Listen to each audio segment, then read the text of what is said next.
তাই বলি ধর্ম সম্পর্কে আমাদের জ্ঞান অপ্রতুল, অসম্পূর্ণ, অপূর্ণ। ইসলাম কার ধর্ম? ইসলাম ধর্ম দিয়েছে কে? ইসলাম ধর্ম পছন্দ করেছে কে আমাদের জন্য? ইসলাম। অনেক ধর্ম আছে, কিন্তু আল্লাহর কাছে পছন্দের ধর্ম কোনটা? জবান খুলে বলেন কোনটা? তারা দুনিয়ার মুখে অন্ধ, তারা দলের কাছে নতজানু হয়ে আছে, যার জন্য ইসলাম তাদের কাছে ভালো লাগে না। কথা ঠিক না বেঠিক? এর জন্য যে কাজ করতে হবে আলেম ওলামা ছাত্রদের বলবে, যতদিন পূর্ণাঙ্গ ইসলামের দাওয়াত না দিবে ইসলামের স্লোগান দিয়ে বিপ্লব করতে পারবে না। আল্লাহর কসম করে বলি, ইসলাম যদি ধরো, ইসলাম যদি গ্রহণ করো, কে বলেছে ইসলাম মানলে রাজত্ব করা যায় না? এই যুবকরা জানে না।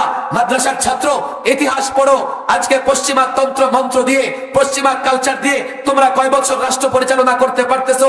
হ্যাঁ, যে কয়দিন রাষ্ট্র পরিচালনা করতেছো, 50 বছর হোক, 70 বছর হোক, পশ্চিমাদের পদ লেহন করা ছাড়া রাজনীতি করতে পারো না। আল্লাহর কসম যুবক, তুমি অতীতের ইতিহাস পড়ো, তোমার পূর্বপুরুষের ইতিহাস পড়ো।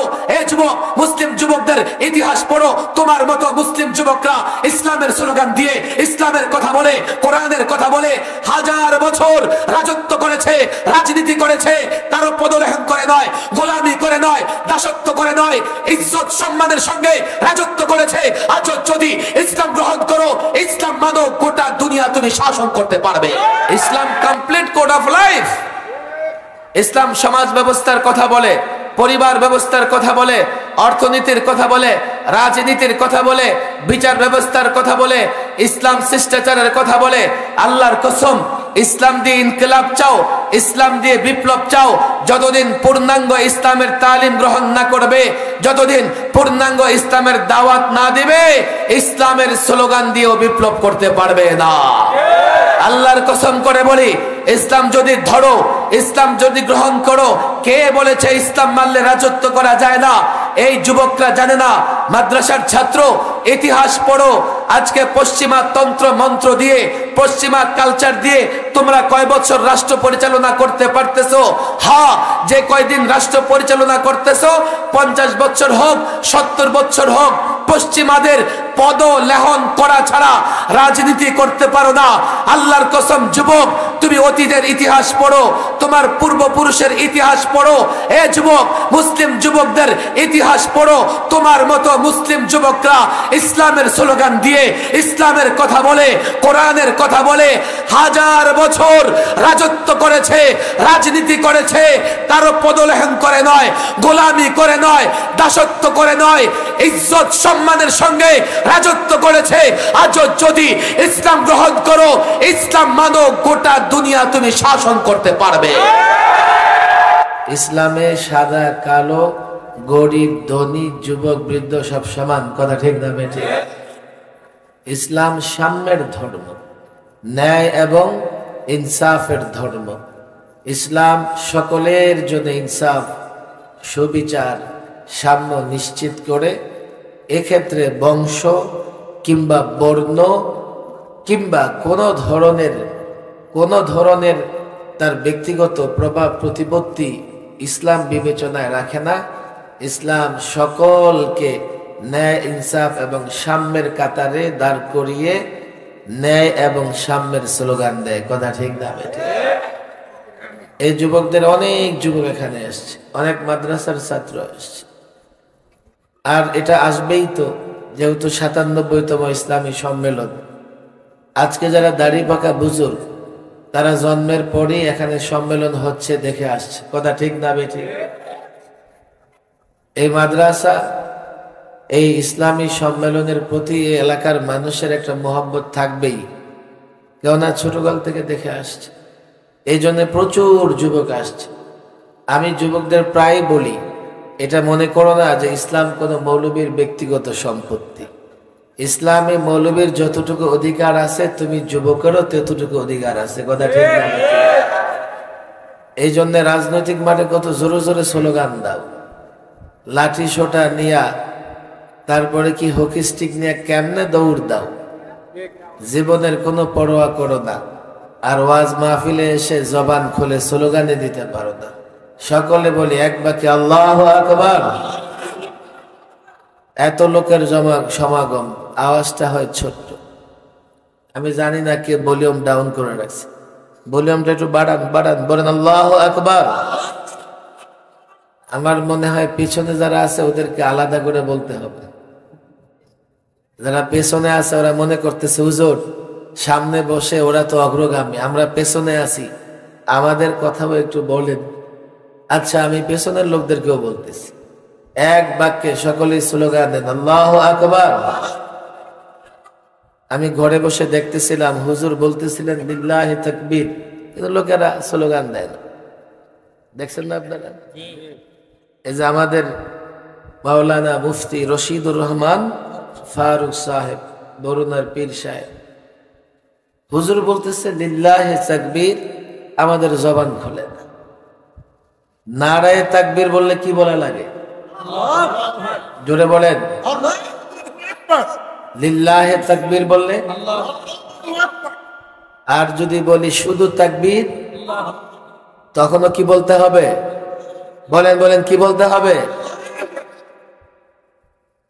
তাকবীর ধ্বনি জোরে দেওয়া চাই, যত দূর যাবে শয়তান ওই এলাকায় থাকতে পারবে। তাকবীর আসতে হয় না, তাকবীর আল্লাহর বড়ত্ব, আকাশ বাতাস প্রকম্পিত করে আল্লাহর বড়ত্বের ঘোষণা দিতে হবে। কথা ঠিক না বেটি? আমরা নেতাদের যখন স্লোগান দেই, বাপরে বাপ, মনে হয় যে এনার্জি ড্রিঙ্ক খাইছে। আরে কথা ঠিক না বেটি? রাত বেশি হয়ে গেছে, বিকেল থেকেই তো চিল্লাচিল্লি করতেছি, ভাল লাগে না, ছেড়ে দেন, বাড়িতে যাই, এমন নাকি? সারা রাত মাহফিল চলবে না? আরে আমি এই গত দুদিন আগে মোমেন শাহ এক মাহফিলে রাত 2টায় বয়ান করে আসছি, রাত 2টা বাজে। আমি ওই যে হুজুরের মাদ্রাসা বরুণা 22শে ডিসেম্বর মাহফিল, বরুণাতে অনেকবার বয়ান করেছি। বরুণাতে কখনো আমি রাত 3টার আগে বয়ান করতে পারি। বয়ান 11টায় খতম, এরপরে চান্দা শুরু হয়।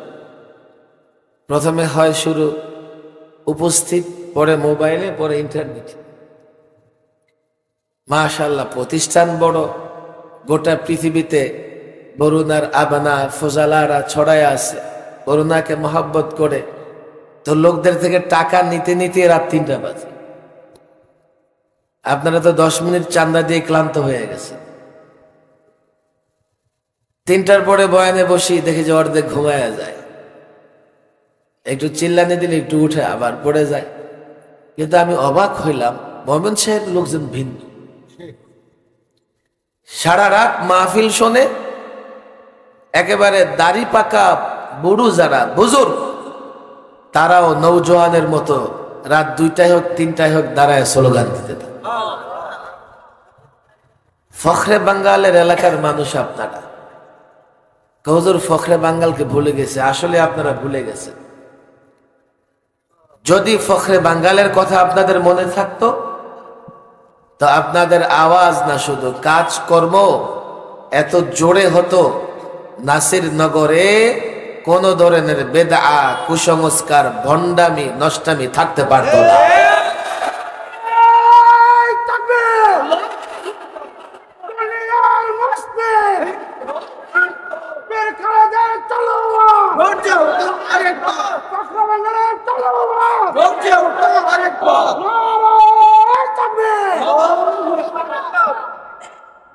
অনেক কথা জমা হয়ে গেছে, আমি শুধু মাঝখানে একটু নোট দিলাম।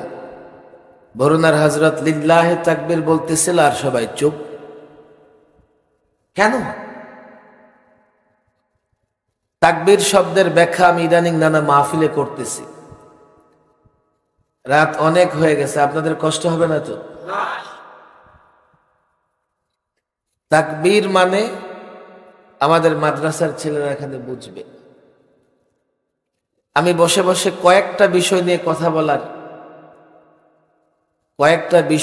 কথা বলবো ভাবতেছিলাম। বিশেষ করে যেহেতু এই প্রতিষ্ঠানের 57তম ইসলামী মহাসম্মেলন, 97, আমি ইদানিং কিছু কথা এমনও বলি যা আমাদের নিজেদের সমালোচনা হয়। 97তম ইসলামী সম্মেলন হিসেবে এই সম্মেলন আরো সাজানো হওয়া দরকার ছিল, আরো গুছানো হওয়ার দরকার ছিল, আরো অ্যাট্রাকটিভ, প্রোটেক্টিভ, যেটাই বলে দাও, তারা প্রভাবিত করতে পারে এমন সম্মেলন হওয়ার দরকার ছিল। আমি ঘরে বসে মাইকের আওয়াজ শুনতেছিলাম, তো বলে হুজুর আওয়াজ আছে, হুজুর আস্তে কথা বলতেছি। আমি আমার নিজের আওয়াজে শুনতেছি। এত হাজারো মানুষ, মাইক একটা ক্যানভাসারের মাইক। দেখেন, আমি বলি এটা আলেম ওলামাদের মাইকলারা ধোকা দিয়া দেয়। মাইকলারা কি করে? ধোকা দিয়া দেয়।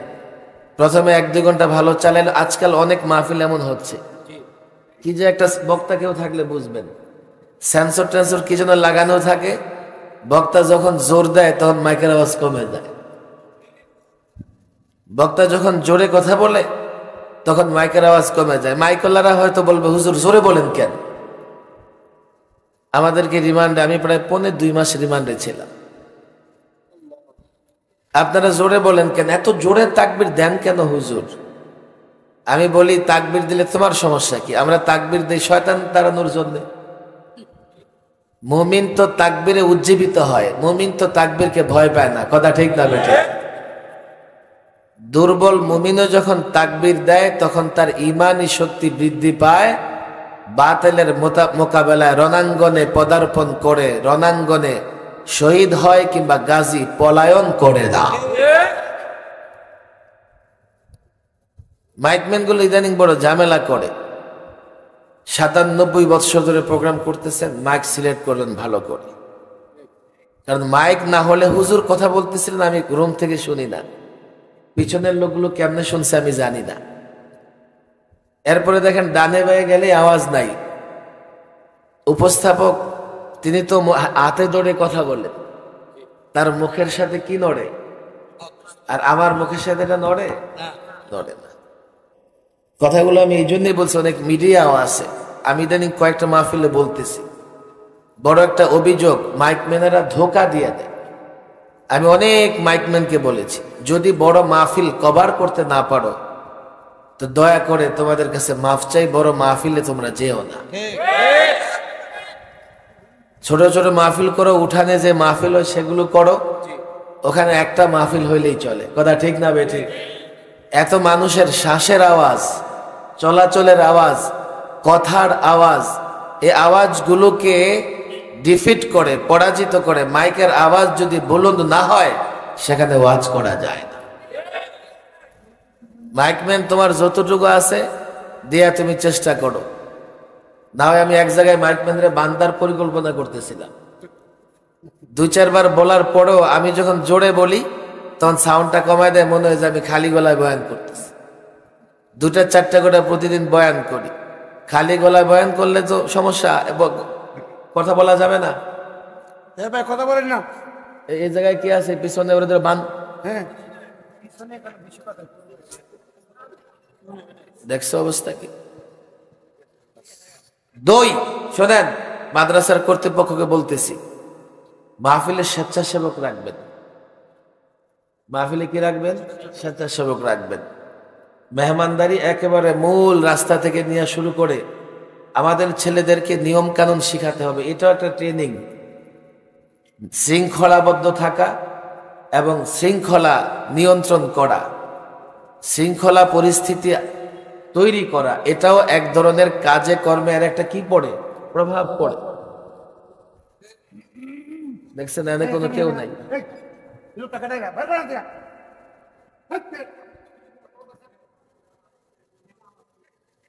আরে আন্টি বিদায় করে দেওয়ার দুলাভাই ডাকতেছে গিয়া, কয় যে আওয়াজ করেন না, ওরে টাইম নেই আশ্রয় পাই যেতেন না মা। ঠিক।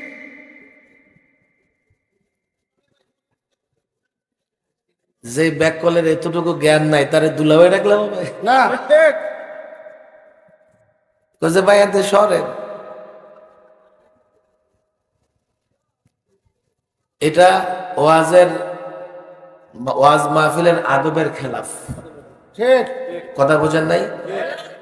স্টেজে অন্তত এর আশেপাশে ভালো না লাগলে চলে যাও, কিন্তু আলেম দিনের কথা বলতেছে, এখানে যদি তুমি কথা বলো তাহলে এটা আদবের খেলাফ হবে। কথা ঠিক না?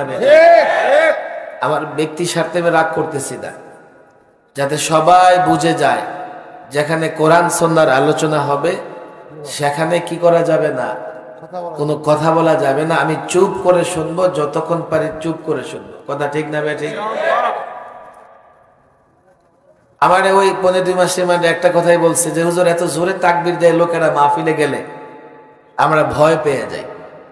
তা আমি বলি ভাই, মুমিনের ভয় পাওয়ার কোনো কারণ নাই। তাকবীর শুনলে শুধুমাত্র শয়তান পালিয়ে যায়। আর বলে যে হুজুর আপনারা এত জোরে কথা বলেন, চিৎকার করেন। আমি বলি ভাই রে, টেলিভিশনে বসে বক্তব্য নানা জায়গায় নাস্তিক মোরতাদ বেঈমানরা যখন, বাতিলরা যখন জোর গলায় কথা বলে, তো আমি অন্তরে ব্যথা পাই, আমি চিৎকার করি। আর আমি চাই আমার আওয়াজ, হকের আওয়াজ এত জোরে হবে, অর্থাৎ বাতিল যত জোরে আওয়াজ করবে হকের আওয়াজ তার চাইতে জোরে হতে হবে। এই জায়গায় কোনো ভদ্রতা নাই। আমরা চিৎকার করি, ব্যথা পাই। আমরা যখন টেলিভিশনে দেখি ৭১ করেছে মুরগি চুরি, এখন হয়ে গেছে মুক্তিযোদ্ধা, আছে না নাই? ওরে কেউ কিছু বলে না। এই আমি, আপনারা দেখছেন, না দেখার কথা না। এখন আর গ্রাম বলতে কিছুই নেই। মোবাইলে মোবাইলে গোটা পৃথিবী, এক জায়গায় একটা ঘটনা ঘটলে গোটা পৃথিবীতে ছড়ায় পড়ে। কথা ঠিক না বেটে? ক্লাস 1 বা 2 এর একটা বই হাতে নিয়ে সে বলে আগে ছিল সরেওয়াতে অজগর, এখন হয়ে গেছে কি? এখন হয়ে গেছে সরেওয়াতে ওযু করি, নামাজ পড়ি। চিন্তা করেন অবস্থা। সরেওয়াতে অজগর তার ভাল লাগে, কিন্তু সরেওয়াতে ওযু করি তার ভালো লাগে না। এটা কি মুসলমান না মুনাফিক? আমরা জোরে চিৎকার করতে চাই না, কিন্তু বাতিল যখন জোরে চিৎকার দিয়ে রণাঙ্গনে আসে, আমরা তার চাইতে জোরে চিৎকার দিয়ে রণাঙ্গনে ঝাঁপিয়ে পড়ি। আল্লাহর কসম, যতদিন বাতিল রণাঙ্গনে থাকবে, যুদ্ধের ময়দানে থাকবে, আমরা যুদ্ধের ময়দান ছেড়ে যাব না, যাব না, যাব না।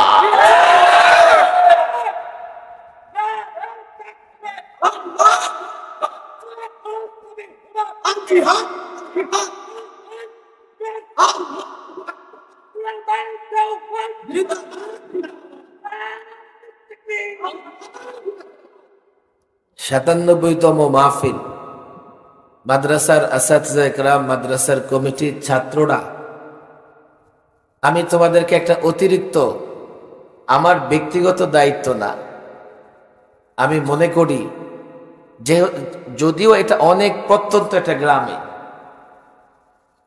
আমি এখানে তো আসছি সাহস করে, কিন্তু যাওয়ার সাহস হচ্ছে না। আমি কিছুদিন আগে লাখায় আসছিলাম, আসার পরে তো মাদ্রাসার কর্তৃপক্ষ বলে যে হুজুর রাত তো 12টা, 12:30 বেজে গেছে, এই রাস্তাটা একটু ঝামেলা আছে, আমরা আগে থেকে প্রশাসনের সঙ্গে কথা বলে রেখেছি। ওসি সাহেব বলেছে যদি তারকে আমরা জানাই তো তিনি প্রটোকল দেবেন। আমি বললাম ঠিক আছে, রাস্তা যদি ঝামেলা হয় আপনি জানান। ওসি সাহেবের সাথে কন্ট্যাক্ট করার পর সে বলছে আমি সেখানে ফোর্স রাখছি, উনি যাক, ওনাকে কি করবে, এই রাস্তাটা পার করে দেবে, হাওড়া এলাকা পার করে দেবে। আমি আসছি, রাস্তায় 2টা সিএনজিতে পুলিশ সদস্য পেয়েছি। ওরা বলে হুজুর আপনারা আগে যান, আমরা পিছে পিছে আছি। আমি বললাম আরে ভাই আপনারা আগে থাকবেন, আমরা আপনাদের পিছে থাকুক না। হুজুর আপনারা আগে যান, কোনো সমস্যা নাই, সমস্যা নাই, কিন্তু আগে যাইতে সামনে আরেকটা স্কট আছে। আমি তো গাড়ি টানতেছি, একটু পরে গিয়ে দেখি আগেও কেউ নেই, পিছেও কেউ নেই। আমার বুঝতে বাকি রইল না যে ওরাও কতটা ভয় পাইতেছে। তখন চিন্তা করলাম আমারও তাইলে ভয় পাওয়া দরকার, নাহলে তো সমস্যা যদি হয়। ভয় পাইলে কি হবে, এই 21 কিলোমিটার রাস্তা, এগুলো বাড়ি ঘরও নজরে পড়ে না, পেছনের দিকে যাওয়ার তো সুযোগ নাই। পরদিন প্রোগ্রাম আছে, ঢাকায় যেতে হবে, সাহস করে চলে গেছে। আজকে আরো কত ভিতরে, আবার সেই রাস্তায় যাইতে হবে। যাওয়ার সময় আল্লাহ ভালো জানে কেমনে যাই, এদিক দিয়ে যাব তাও রাস্তাঘাট ভালো না, এমন প্রত্যন্ত এলাকায় একটা দ্বীনি প্রতিষ্ঠান। দেখেন এইখানে শুধুমাত্র আমি মনে করি যে ফখরে বাঙ্গালের নামের কারণে কোন আলেমকে দাওয়াত দিলে সে মানা করতে পারে, কিন্তু মনে রাখবেন মাদ্রাসা কর্তৃপক্ষ শুধু ফখরে বাঙ্গালের নাম নিলে চলবে না, ফখরে বাঙ্গালের কাজ করতে হবে। কথা ঠিক না? আজকে বহু মৌলবী আছে ওলামায়ে দেওবন্দের নাম নেয় আর বাতিলের সঙ্গে আপোষ করে, ঠিক মুফতি আমিনীর নাম নেয় আর তাগুতের সঙ্গে আপোষ। ঠিক আকাবেরদের নাম নিবা তো আকাবেররা যে কাজ করেছে যেভাবে করেছে, নাম নেয়ার মানে কি আমি তাকে ভালোবাসি, তাকে ভালোবাসার মানে কি আমি তার কর্মপদ্ধতিকে সমর্থন করি। আর কোন কর্মপদ্ধতিকে সমর্থন করা মানে আমি সেই কর্মপদ্ধতি গ্রহণ করব, এজন্যই সেটাকে সমর্থন করি। যদি বিতু হও, কাপুরুষ হও, তো ফখরে বাঙ্গাল, আল্লামা মুফতি আমিনী, বড় হুজুর তাদের নাম কেন নাও? কোন কাপুরুষের নাম নিয়ে তারপরে কাপুরুষের মতো আচরণ করো। আল্লাহর কসম, বুজুর্গদের নাম নিয়ে যদি ভীতু কাপুরুষ হয়ে পড়ো, বুজুর্গদের লানত থেকে বাঁচতে পারবা না। আমি এই ফখরে বাঙ্গালের স্মৃতি বিজড়িত মাদ্রাসার বিশেষ করে আসাতিজা কেরামকে আমি বলে যাব, আমি জানি না, হয়তো আর জিন্দগিতে নাও আসতে পারি, শেষ কবে আসছে আমার তাও মনে নাই, কদিন আসছে কিনা আমি তাও জানি না, মানুষ কদিন বাঁচবো তাও জানি না। আমি হয়তোবা ফখরে বাঙ্গালকে দেখিনি, কিন্তু যারা সত্যিকার অর্থে ফখরে বাঙ্গালের চেতনা লালন করতো, আমি ওদের জুতা তুলেছি, জুতা উঠিয়েছি, ওদের খেদমত করেছি। বাংলাদেশের ঢাকার 3 বুজুর্গ, শামসুল হক ফরিদপুর রহিমাহুল্লাহ, সদর সাহেব হুজুর যাকে বল, পীরজি হুজুর রহিমাহুল্লাহ, হাফিজ হুজুর রহিমাহুল্লাহ, যারা এ ফখরে বাঙ্গালের আমলে বিবারিয়াতে কিছুদিন কি করেছেন, মুদাররিসি করেছেন, খেদমত করেছেন। এখান থেকে তারা বাগেরহাট খুলনায় চলে যান, এর থেকে ঢাকা বড়কাটারে আসেন, বড়কাটার থেকে কি আসেন, লালবাগ আসেন। ফখরে বাঙ্গাল থেকে নিয়ে শুরু করে এই 3 বুজুর্গ তখন সারা বাংলাদেশে ইসলাম প্রতিষ্ঠায়, দ্বীনি শিক্ষা প্রতিষ্ঠায় ব্যাপক কাজ করেছে। বাংলাদেশে এই বুজুর্গদের পদাঙ্ক অনুসরণ করে শেখুল হাদিস আল্লামা আজিজুল হক রাহিমাহুল্লাহ, ঢাকায় আরো কিছু মুরব্বী ছিলেন যাদেরকে হয়তো আপনারা চিনেন না। পুরান ঢাকার মুফতি দিন মোহাম্মদ খান চিনেন নাকি, নাম শুনেছেন? মাওলানা হেদায়েতুল্লাহ সাহেব নাম শুনেছেন? আব্দুল মজিদ ঢাকবি হুজুর নাম শুনেছেন? যারা দ্বীনের কাজ করেছে। দেখেন আজকে তো যখন ফিতনা আসে তখন লোকেরা আপোষ করার চিন্তা করে, আপোষ করার চিন্তা করে। পুরান ঢাকার মুফতি দিন মোহাম্মদ খান সাহেব ৭১-এর পরে এখন যেমন কিছু নাস্তিক স্লোগান দিয়ে বসে যে আমরা ৭১-এ যুদ্ধ করেছি ইসলামের বিরুদ্ধে, এমন স্লোগানও দেয় কি দেয় না? সরাসরি কেউ ইসলাম বলে না, বলে যে আমরা মৌলবাদী, এই সেই, এগুলোকে পরাজিত করেছি। আমি যুবকদের বলি, অসংখ্য যুবক এখানে আছে, দেখো ৭১-এর যুদ্ধ যারা করেছে এর ৯৯.৯৯ মুসলমানরা করেছে। কথা ঠিক না বেঠিক? তারা কি ধর্মের বিরুদ্ধে যুদ্ধ করেছে না জালেমের বিরুদ্ধে যুদ্ধ করেছে? আচ্ছা, যদি তোমরা সেটা বিশ্বাস না করো, এখন যত মুক্তিযোদ্ধা বেঁচে আছে, এক একটা মুক্তিযোদ্ধার কাছে যাও, সাক্ষাৎ করো, গিয়ে দেখো তাদের দাড়ি আছে, মাদ্রাসা মসজিদের সঙ্গে সম্পর্ক রাখে, নামাজ পড়ে, আলেম ওলামাদের মোহাব্বত করে। কোনো একজন মুক্তিযোদ্ধার মুখে আমি এটা শুনি নাই। যদি কেউ বিকৃত হয়ে যায় সে বলবে কিনা আমি তাও জানি না। বাকি অধিকাংশ মুক্তিযোদ্ধা ৭১ যারা দেশের জন্য লড়াই করেছে তাদের সঙ্গে সাক্ষাৎ করো, দেখবে সকলে ইসলামের পক্ষে, ইসলামের পক্ষেই কথা বলে। শুধুমাত্র মুক্তিযুদ্ধ করে নাই, মুরগি চুরি যারা করেছে তারাই ইসলামের বিরুদ্ধে অবস্থান নিয়েছে। তখন একটা ফিতনা শুরু হয়েছিল, যেহেতু পাকিস্তানি শাসকরা ইসলাম ইসলাম করত, যদিও তারা ইসলাম কায়েম করে নাই। ৭১-এর পরে একদল তারা স্লোগান দিতে থাকলো, টুপি দাড়ি এগুলো মাথায় নিয়ে ঢাকায় চলাচল করা মুশকিল হয়ে গেল। পুরান ঢাকার মুফতি দিন মোহাম্মদ খান পুরান এয়ারপোর্ট, তেজগাঁও, ঢাকার পুরান এয়ারপোর্টে সারা দেশের মুসলমান লক্ষ আলেমদের জমায়েত করে বললেন, 71-এর যুদ্ধ ইসলামের বিরুদ্ধে ছিল না, সুতরাং যারা টুপি দাড়ি নিয়ে টানাটানি করবে, কটাক্ষ করবে, তাদেরকে আর ছাড় দেওয়া হবে না। এরপর দিন থেকে আর টুপি নিয়ে দাড়ি নিয়ে কটূক্তি করার লোক নাই। সময় সময়ে এ যুবক তোমাদেরকে বলি, সব সময় নতজানু থাকলে হয় না, কাপুরুষ হয়ে ভীতু সন্ত্রস্ত হয়ে থাকলে হয় না, মাঝে মধ্যে রণ হুঙ্কার দিয়ে বাতিলের অন্তরে কম্পন সৃষ্টি করে দিতে হয়। আমি এই প্রতিষ্ঠান এবং আসাতিজা কেরাম এর সঙ্গে সম্পৃক্ত। জামাতে মিশকাতের ছাত্ররা পাগড়ি নিয়েছে, হয়তোবা নিচের জামাতগুলো অবশ্যই আছে। আমি আবেদন করব, হতে পারে এটা একেবারে একটা গ্রাম অঞ্চল, কিন্তু গ্রাম অঞ্চল বলে এখন আর কোনো বিষয় নাই। গোটা পৃথিবীটা কানেক্টেড হয়ে গেছে। একটা অ্যান্ড্রয়েড ফোন পকেটে থাকলে মনে হবে যে গোটা দুনিয়াই পকেটে আছে। কথা ঠিক না বেঠে? আপনার পাশের বাড়িতে আগুন লাগছে, আপনার খবর নাই, সৌদি আরব থেকে ফোন দিবে, এই কি করস, তোর পাশের ঘরে আগুন লাগছে। আপনি তো ঘুমে, ওই আগুন লাইভ হচ্ছে ফেসবুকে, উনি সৌদি আরব বসে বসে দেখে আপনাকে ফোন দিয়ে ফেলছে। এখানকার যেহেতু 97 বছর ধরে প্রতিষ্ঠান চলতেছে, আমি মনে করি এখানকার যুব সমাজ, ছাত্র সমাজও ধর্মীয় মনা হবে, ধর্মীয় মনা হবে। কিন্তু দুঃখজনক ব্যাপার হলো যে আমরা এই আমাদের বুজুর্গ বা এই প্রতিষ্ঠান বা এই ধর্মীয় মনা যুবকদের নিয়ে ধর্মের পক্ষে যথেষ্ট কাজ করতে পারতেছি না। এর কারণ কি জানেন? আমি প্রায় বলি, ধর্ম সম্পর্কে আমাদের জ্ঞান অপ্রতুল, অসম্পূর্ণ, অপূর্ণ। ইসলাম কার ধর্ম? ইসলাম ধর্ম দিয়েছে কে? আল্লাহ। ইসলাম ধর্ম পছন্দ করেছে কে আমাদের জন্য? ইন্নাদ-দীনা ইনদাল্লাহিল ইসলাম।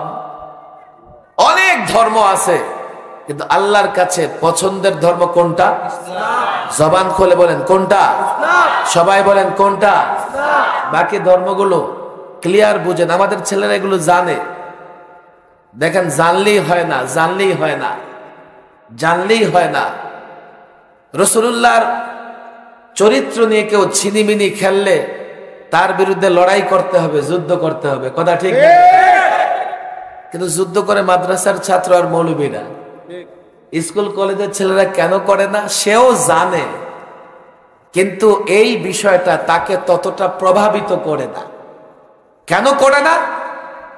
যেমন কেউ অসুস্থ থাকলে মিষ্টি জিনিস তার মুখে মিষ্টি লাগে না, তিতা মনে হয়। কথা ঠিক না বেটি? সমাজ অসুস্থ, যুব সমাজ অসুস্থ, তারা দুনিয়ার মুখে অন্ধ, তারা দলের কাছে নতজানু হয়ে আছে, যার জন্য ইসলাম তাদের কাছে ভালো লাগে না। কথা ঠিক না বেটি? এর জন্য যে কাজ করতে হবে, আলেম ওলামা ছাত্রদের বলি, ব্যাপকভাবে দ্বীনের তালিম দিতে হবে। বলে হুজুর তালিম তো দেই, আমি বলি পূর্ণাঙ্গ দ্বীনের তালিম আজকাল হয় না, আংশিক আংশিক। ইসলাম কমপ্লিট কোড অফ লাইফ। ইসলাম সমাজ ব্যবস্থার কথা বলে, পরিবার ব্যবস্থার কথা বলে, অর্থনীতির কথা বলে, রাজনীতির কথা বলে, বিচার ব্যবস্থার কথা বলে, ইসলাম শিষ্টাচারের কথা বলে। আল্লাহর কসম, ইসলাম দিয়ে ইনকিলাব চাও, ইসলাম দিয়ে বিপ্লব চাও, যতদিন পূর্ণাঙ্গ ইসলামের তালিম গ্রহণ না করবে, যতদিন পূর্ণাঙ্গ ইসলামের দাওয়াত না দিবে, ইসলামের স্লোগান দিয়েও বিপ্লব করতে পারবে না। আল্লাহর কসম করে বলি, ইসলাম যদি ধরো, ইসলাম যদি গ্রহণ করো, কে বলেছে ইসলাম মানলে রাজত্ব করা যায় না? এই যুবকরা জানে না। মাদ্রাসার ছাত্র, ইতিহাস পড়ো। আজকে পশ্চিমা তন্ত্র মন্ত্র দিয়ে, পশ্চিমা কালচার দিয়ে তোমরা কয় বছর রাষ্ট্র পরিচালনা করতে পারতেছো?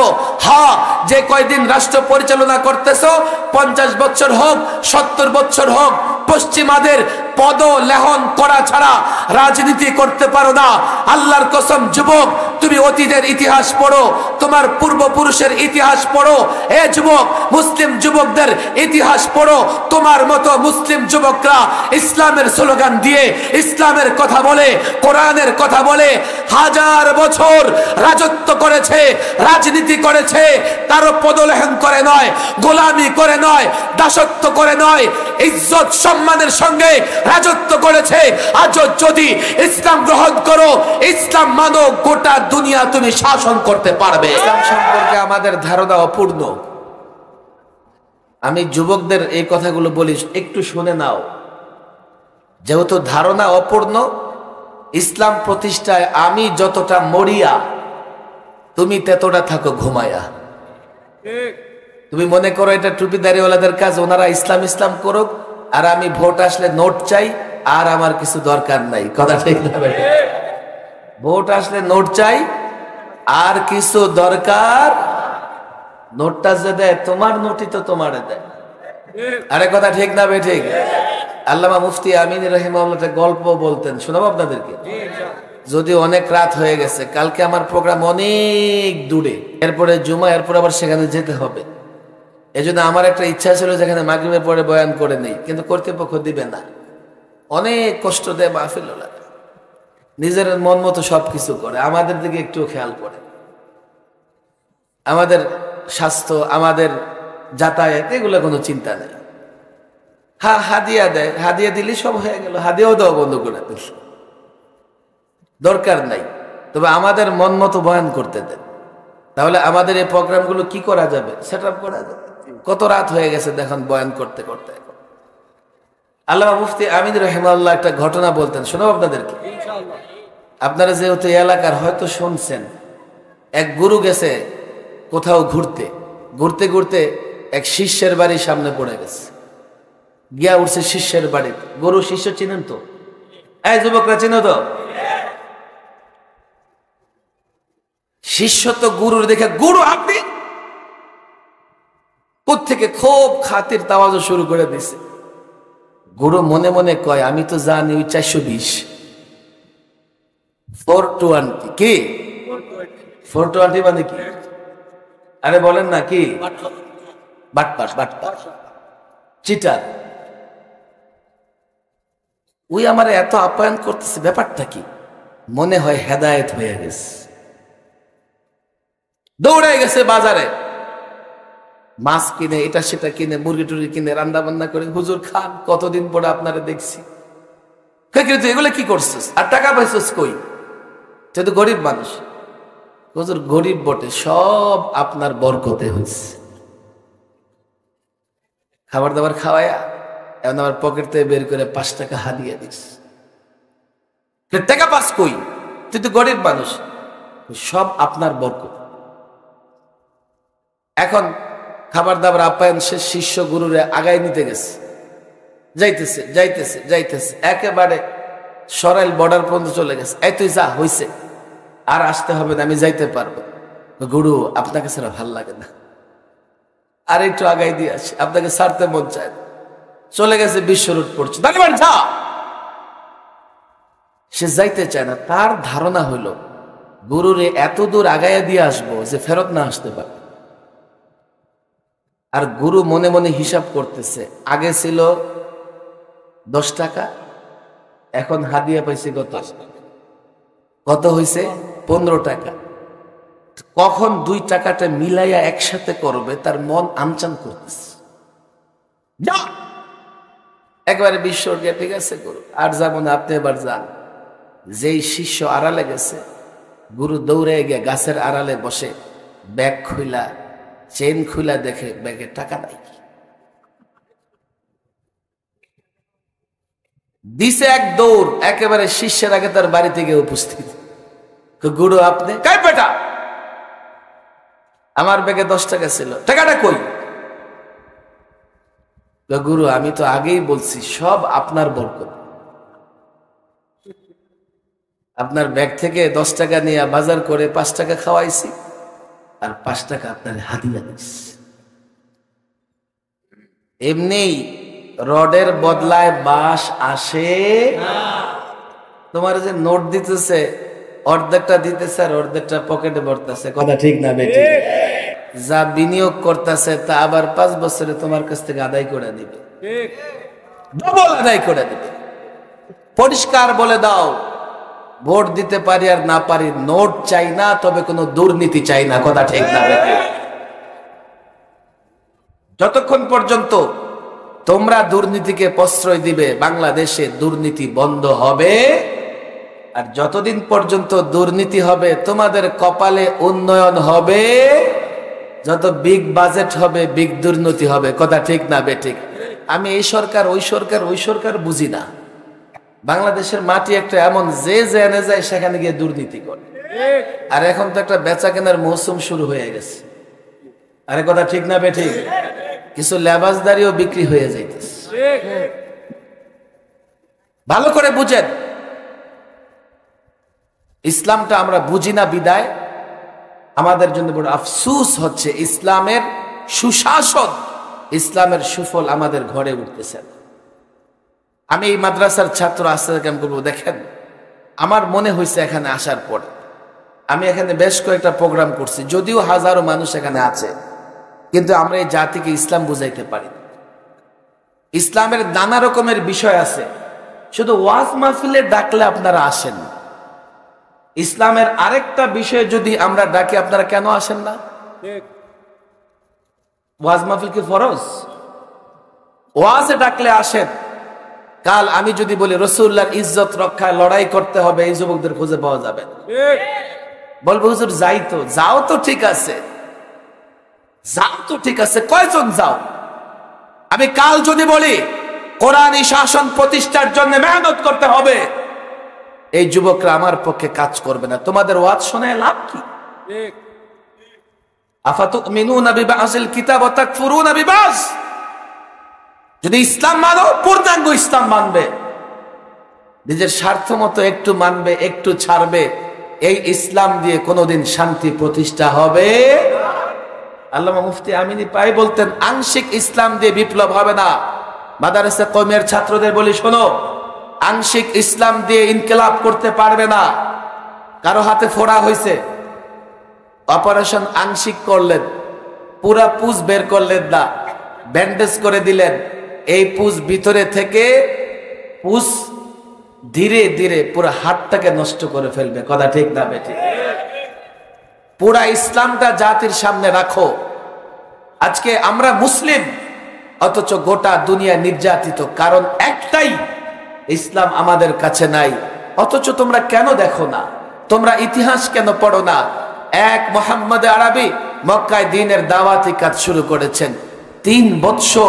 3 বছর জবান খুলতে পারে নাই, গোপনে গোপনে দ্বীনের দাওয়াত দিয়েছে। যখন রাসূল করিম সাল্লাল্লাহু আলাইহি ওয়াসাল্লাম আল্লাহর পক্ষ থেকে নির্দেশিত হয়ে প্রকাশ্যে দাওয়াত দেওয়া শুরু করেছেন, জানো এমন কোনো কষ্ট নাই রাসূলুল্লাহকে দেওয়া হয় নাই, এমন কোনো ষড়যন্ত্র নাই রাসূলুল্লাহর বিরুদ্ধে করা হয় নাই। ইতিহাস কেন পড়ো না? বাইতুল্লাহর সামনে আল্লাহর নবী সিজদারত অবস্থায় তার ঘাড়ের উপরে ওটের নাড়ি বুড়ি চাপিয়ে দেওয়া হয়েছে, গলায় চাদর পেঁচিয়ে এত জোরে টান দেওয়া হয়েছে, জিহ্বা বের হয়ে গেছে। তায়েফে গেছেন দ্বীনের দাওয়াত দেওয়ার জন্য, রক্তাক্ত হয়ে ফিরে এসেছেন। আল্লাহর নবীর দেহ থেকে রক্ত বের হয়ে জুতা পায়ের সঙ্গে এইভাবে লেগে গেছে।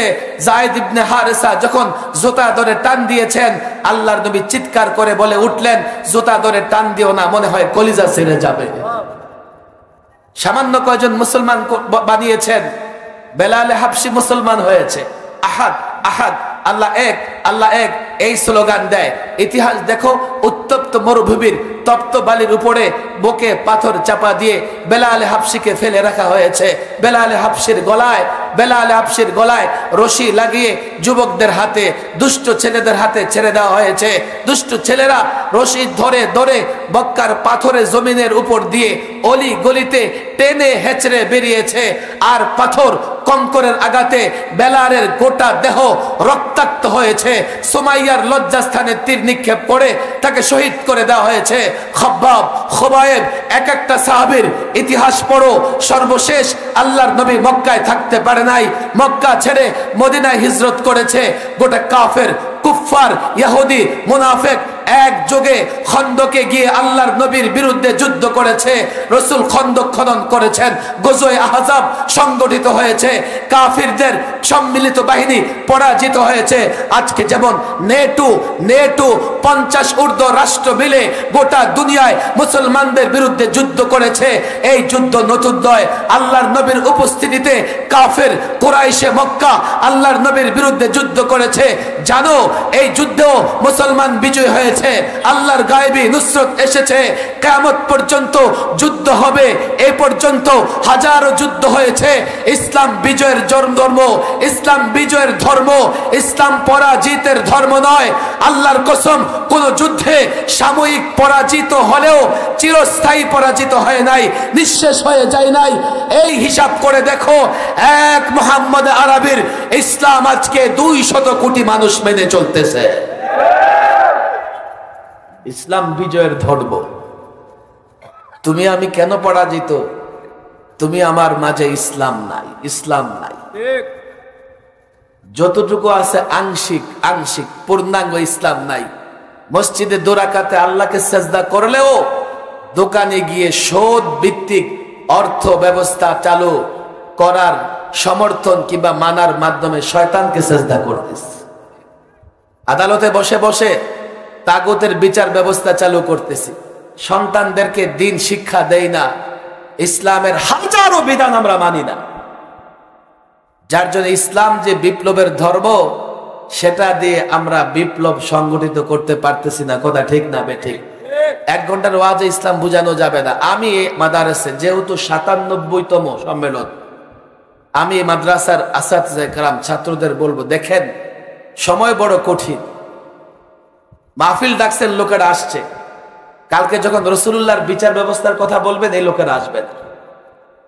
কালকে যখন রাসূলুল্লাহর অর্থ ব্যবস্থার কথা বলবেন, এই লোকেরা আসবে না। কেন? তারা সেটাকে জরুরি মনে করে না। অথচ নামাজ রোজার মতো বিচার ব্যবস্থা রাসূলুল্লাহর হবে, এটাও জরুরি। কথা ঠিক না বেঠিক? আরে বলেন, কথা ঠিক না বেঠিক? অর্থ ব্যবস্থা রাসূলুল্লাহর হবে, এটাও ফরজ। কথা ঠিক না বেঠিক? জোরে বলেন, ঠিক না বেঠিক? জিহাদের সওয়াব হবে এগুলো বললে। এখন মুসলমানদের মধ্যে আলোচনাই নাই, বিচার ব্যবস্থা চলতেছে। আমরা ইসলামীকরণের কথা বললে বলে কি, হুজুর তাহলে কি চুরি করলে হাত কাটবেন? চুরি করলে হাত কাটবেন? কি করবেন? আমার এক টেলিভিশনে জিজ্ঞেস করে, প্রায় এটা আমি বলি যে হুজুর আপনারা যে ইসলাম করেন, ইসলামে তো নারীদের হিজাব পরা বাধ্যতামূলক, তো আপনারা যদি ইসলাম প্রতিষ্ঠা করেন তো নায়িকাদের কি বোরকা পরায় অভিনয় করাইবেন? তার টেনশন কোন জায়গায় দেখেন। গ্রাম দেশে বলে চোরের মন মুলা খেতে। আরে কথা ঠিক না বেঠিক? আমি বলি না, আমরা নায়িকাদের বোরকা পরাবো না। তো হুজুর কি করবেন? আমি বলি তোমাদেরকে আমরা এমন ভাবে ইসলাম শিক্ষা দেব, তোমরা নিজেরাই নায়িকাদের পরিত্যাগ করবে, সিনেমা হলে যাবে না। তো নায়িকারা যখন দেখবে যে ব্যবসা মন্দ হয়ে গেছে, তো শুটিং করা ছেড়ে দিয়ে গার্মেন্টসে চাকরি নিয়ে নেবে। ইসলাম বুঝে না বলে ইসলাম স্বভাবজাত ধর্ম। গরমে হাত দিলে গরম লাগে না ঠান্ডা লাগে? আরে বলেন, আপনাদের মুখ কিন্তু শুরু থেকে খুলতেছে না। ঠান্ডায় হাত দিলে কি লাগে? এখন ঠান্ডায় হাত দিলে কারো গরম লাগলে, গরমে হাত দিলে ঠান্ডা লাগলে, গরম ঠান্ডার দোষ না তার দোষ? ইসলাম শান্তির ধর্ম, কিন্তু কেউ যদি ইসলামে শান্তি খুঁজে না পায়, সমস্যা ইসলামে না, সমস্যা তার মধ্যে। কথা ঠিক না বেঠিক? ভালো করে বোঝার চেষ্টা করেন। এই কথাগুলো না বুঝবার কারণে 1000বার হজ করেও আমরা ঈমান চাঙ্গা করতে পারি না। আমল করার আগে ইসলাম সম্পর্কে ধারণা ঠিক করেন। ইসলাম কার পছন্দের ধর্ম? জবান খুলে বলেন, কার? আরেকটা ঘোষণা স্পষ্ট আছে, ওমাই ইয়াবতাগি গায়রাল ইসলামি দীনা ফালা ইউকবালা মিন। ইসলাম ছাড়া অন্য কোন ধর্ম আল্লাহর কাছে গ্রহণযোগ্য হবে না। এ যুবক ভালো করে বুঝি, তুমি তো মনে করো যে কোনো ধর্ম মানলেই হয়, তুমি তো মনে করো যে কোনো ধর্মের অনুশাসন মানলেই হয়। আল্লাহর কসম, ইসলাম ছাড়া অন্য কোনো ধর্ম আল্লাহর কাছে গ্রহণযোগ্য নয়। বলবে যে হুজুর কেন এটা? আরে দেখো, ধর্ম 2 প্রকার, কিছু আল্লাহ পাঠিয়েছেন, কিছু মানুষ বানিয়েছে। মানুষ যে ধর্ম বানিয়েছে জানো, এর একটা আছে হিন্দু ধর্ম। এই ধর্মে দেবতার সংখ্যা খোদার সংখ্যা 33 কোটি। কথা ঠিক না বেঠিক? আমি অবাক হয়ে যাই, এক আল্লাহর সন্তুষ্টি পাই না, 33 কোটিরে কেমনে সন্তুষ্ট করে? এক আল্লাহর গোলামি করতে পারি না, 33 কোটির গোলামি কেমনে করে? তো মনে মনে ভাবি গোলামি তো করা লাগে না, 2-4 দিন গোলামি করে এরপরে দেবতার সন্তুষ্টির জন্য দেবতারই কুরবানি দিয়া পানিতে নিয়ে চুবায়। কথা ঠিক না? কিছু আছে আসমানি ধর্ম, তাওরাত, জাবর, ইনজিল নাম আমরা শুনেছি তো। বলে হুজুর ওগুলো মানবো, ওগুলো মানতে পারবেন না। এক হলো মানা সম্ভব না, এটা আমার শিক্ষিত সমাজ বুঝে না। কেন মানা সম্ভব না? ওই নবীদের উপরে যে ভাষায় ওই কিতাব অবতীর্ণ হয়েছে সেই ভাষা বুঝে এমন লোক আজকাল নাই। 2, ওই কিতাবও নাই। তাদের জাদুঘরে 1-2টা কিতাব যা দেখবেন ছেঁড়া ফাড়া অপূর্ণ, ওই কিতাবও নাই। মার্কেটে যে সমস্ত অনুবাদ আছে এগুলো একটার সঙ্গে আরেকটার মিল নাই। বাইবেল খুঁজবেন, গিয়া দেখবেন মার্কেটে কমপক্ষে 82 রকমের বাইবেল পাওয়া যায়। কোরআন শরীফ হাতে নেন, এই ভুবন থেকে কোরআন হাতে নেন, আফ্রিকায় যান, আমেরিকায় যান, ইউরোপে যান, কোরআন মিলায় দেখেন, আল্লাহর কসম কোন কোরআনে জের জবরও পরিবর্তন খুঁজে পাবেন না। তাহলে ইসলাম ছাড়া অন্য কোন ধর্ম তো মানাই সম্ভব না, মানাই সম্ভব না। তুমি কতটা উদার! আজকে আমাদের শিক্ষিত সমাজে এত উদার, ইসলামটা পর্যন্ত কুরবানি দিয়ে দেয়। ইসলাম ছাড়া অন্য কোন ধর্ম মানাই সম্ভব। এখন যারা সায়েন্টিস্ট, আমাদের দেশে কিছু মানুষ আছে বিজ্ঞান পাগল, বলবো হুজুর ধর্ম টর্ম মানি না, আমরা বিজ্ঞান পছন্দ করি। আমি প্রায় আমার জেলখানার একটা ঘটনা শোনাই। হঠাৎ দেখলাম আমার পাশের কামরায় 2জন চাইনিজ আসছে। আমি মনে মনে ভাবলাম এবার জেলখানায় একটু দিনী কাজের সুযোগ হয়েছে, চাইনিজ 2টারে আমি ইসলামের দাওয়াত দিন। কিন্তু কাছে গিয়া পড়লাম বিপদে, বাংলাও বোঝে না, ইংরেজিও বোঝে না, শুধু বলে চাংচং চাংচং করে। কোনোভাবে আধা আধা ইংরেজিতে বুঝাইতে চেষ্টা করলাম, তোমার ধর্ম কি, তোমার স্রষ্টাকে, তোমরা কোন ধর্ম অনুসরণ করো। অনেকক্ষণ কথাবার্তা শুনে বলে যে আমরা কোন ধর্মের অনুসরণ করি না, আমরা সায়েন্সের অনুসরণ করি। ওরা বলে সায়েন্সের অনুসরণ করে। বাংলাদেশে এমন পণ্ডিত আছে সায়েন্সের অনুসরণ করে, ধর্মের অনুসরণ করে। আল্লাহ মাফ করুক, ওদের মাথায় শয়তান বাসা বেঁধেছে। ধর্মের অনুসরণ না, সায়েন্স। আরে সায়েন্সের অবস্থান বুঝি ধর্মের উপরে? ধর্ম তো সরাসরি আল্লাহ তাবারক ওয়া তাআলার জীবন ব্যবস্থা। সায়েন্স তো মানুষের আবিষ্কার। আজকে একটা হতে পারে, কালকে আরেকটা হতে পারে। কথা ঠিক না বেঠিক? এমন কিছু বুদ্ধিজীবী আছে, হুজুর এখন আমরা সায়েন্সকে মানি, এ যুগে ধর্ম চলে না। দেখেন না আমরা সায়েন্স দিয়ে কোথায় চলে গেছি? মঙ্গল গ্রহে এখন প্লট বিক্রি হয়। যাদের বাথরুম করার জায়গা নাই ওরা এখন আবার চাঁদের দেশে চলে যায়। আপনারা দেখি খবর রাখেন, আমাদের প্রতিবেশী দেশ সকালবেলায় উঠে বদনা একটা হাতে নিয়ে রেল লাইন দিয়ে দৌড়ায়, জঙ্গলে যায়, পুকুর পারে যায়। কথা ঠিক না বেঠিক? কি এলাকার যুবকরা সচেতন না? বাথরুম খুঁজা পায় না, ওরাও চাঁদের দেশে যায়। কতটা সাইজ দেখেন। বিজ্ঞান অনেক কিছু তৈরি করেছে, খুব সুন্দর, লাইট, ফ্যান, এসি, এই সে অনেক। কিন্তু কথা মনে রাখবেন, ১৫০০ বছর আগে কোরআন যে সমস্ত বিষয়ে রহস্য উদ্ঘাটন করেছে, বিজ্ঞান এখনো তার ধারে কাছেও যেতে পারে। কোরআন বলে আসমান আছে, আসমান আছে না নাই? বিজ্ঞান বলে যে আসমানই নাই। কোরআন বলে শুধু আসমান না, আসমানের দরজা আছে, আছে না নাই? বিজ্ঞান আসমানে খুঁজে পায় না, দরজা করতে খুঁজে পাবে।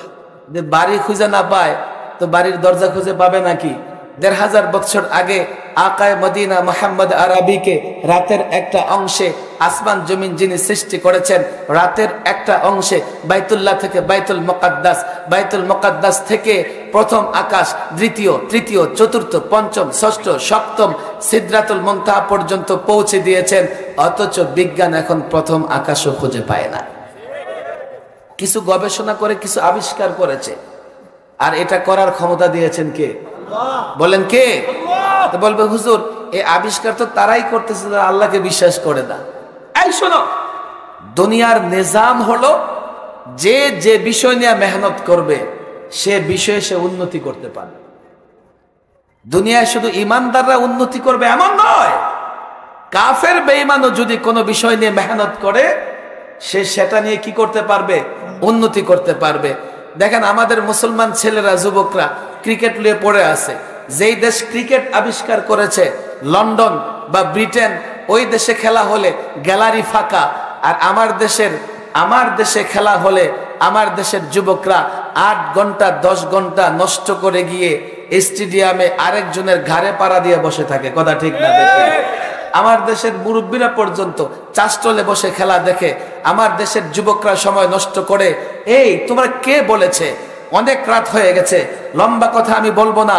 আমি অনেক আগে থেকে এগুলো বলতাম, বিজ্ঞান বলো যত উন্নত বলো তোমার মতো মুসলিম যুবকরা করেছে, কিন্তু এগুলো স্কুল কলেজ ইউনিভার্সিটির ছেলেরা বিশ্বাস করতো না। এখন দেখো সত্য লুকায়িত থাকে না। ওই ইউনিভার্সিটির শিক্ষকরা, একজন শিক্ষক আছে ডক্টর সলিমুল্লাহ খান, ডক্টর সলিমুল্লাহ খান, তার 2টা কথা ইদানিং ভাইরাল হয়েছে, জানেন তো আপনারা? বলবো না, শেষ করে দেব।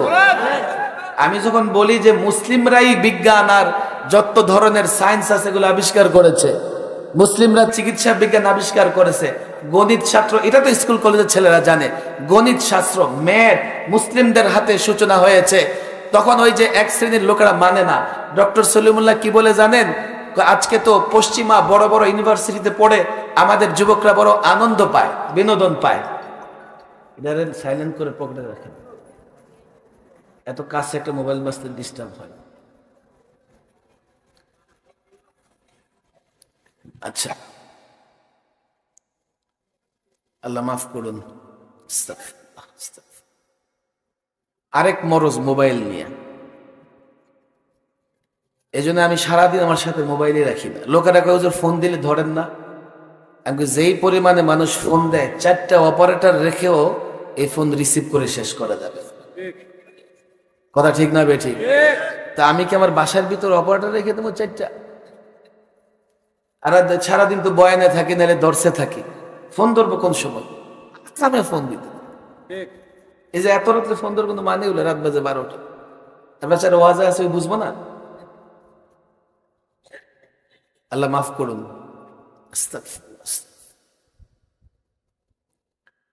এই 2টা কথা বলে বক্তৃতা শেষ করে দেবে, তারপরে আপনারা উঠবেন, আর এর আগে কেউ উঠবেন না। কিছু কথা আমি জোর করে শোনাইতে চাই, এই জন্যই শোনাইতে চাই। আমি মনে করি আমার এখানে আসাটা অন্তত কিছুটা হইলেও সার্থক হোক। পশ্চিমা ইউনিভার্সিটি গুলো পরিষ্কার টেলিভিশন টকশোতে সলিমুল্লাহ বলতেছে কি, এই যে আজকে অক্সফোর্ড বলো ক্যামব্রিজ বলো শিক্ষিত যুবকরা এখানে আছে, এই সমস্ত শিক্ষা ব্যবস্থা মাদ্রাসা শিক্ষাকে নকল করে চালু হয়েছে। আসল হলো মাদ্রাসা শিক্ষা, এগুলো থেকে নকল করে ওরা ইউনিভার্সিটি শিক্ষা চালু করেছে। আজকে আমরা যখন আরবি পড়াই, আরেকটা বক্তব্য তার এমন, তো অনেক শিক্ষিত ভাইরা মনে করে হুজুর ইংরেজি ছাড়া কি চলে, আপনারা শুধু আরবি পড়ান। তা আমরা বলি ভাইরে কিছু ইংরেজি তো জানি আমরা, অসুবিধা নাই, তোমরা যেমন জানো আমরাও জানি, কিন্তু আমরা মনে করি না ইংরেজি ছাড়া চলে না। 300 বৎসর আগেও সায়েন্স এবং নানা রকমের ম্যাথ এগুলো শিক্ষার মাধ্যম ছিল আরবি। আরবিতে অঙ্ক শাস্ত্র, চিকিৎসা শাস্ত্র এগুলো পড়ানো হতো আরবিতে। ইউরোপিয়ানরা আরবি থেকে অনুবাদ করেছে ইংরেজিতে। এখন এই অনুবাদগুলো পড়ে আমাদের স্কুল কলেজের শিক্ষার্থীরা, আমরা আসলটা পড়ি ভাল লাগে না, ওরা নকলটা পড়ে ওরা শিক্ষিত হয়ে গেছে। আমি বলি না কথা, বিজ্ঞানের উৎকর্ষ বলো, চিকিৎসার উৎকর্ষ বলো, তোমরা তো ইবনে সিনাকে চিনোই না, তোমরা তো আল বেরুনিকে চিনোই না। মান্তেক শাস্ত্র, যেটা আজকে লজিক ইউনিভার্সিটিতে তর্ক শাস্ত্র আমরা যেটাকে বলি মান্তেক, দেখো গিয়ে এই শাস্ত্রের জনকও তর্কবিদ্যা বলো, তর্কশাস্ত্র বলো, এগুলো মুসলমানদের হাতে শুরু হয়েছে। চিকিৎসা বিজ্ঞান, অঙ্ক, এগুলোর ইতিহাস তোমরা পড়ো, জানো। এখন দেখো আমরা কোনো আবিষ্কার করতে পারি না, পশ্চিমারা আবিষ্কার করে, আর তারা অন্ধের মতো যা বলে আমরা অন্ধের মতো গিলে গিলে খাই। কথা ঠিক না বেঠিক? একটাই কারণ, ইসলাম বুঝো নাই, তুমি ইসলাম না বুঝে সময় নষ্ট করতেছো। ইসলাম বুঝো, গোটা দুনিয়ার জ্ঞান বিজ্ঞান তোমার প্রধানত হবে।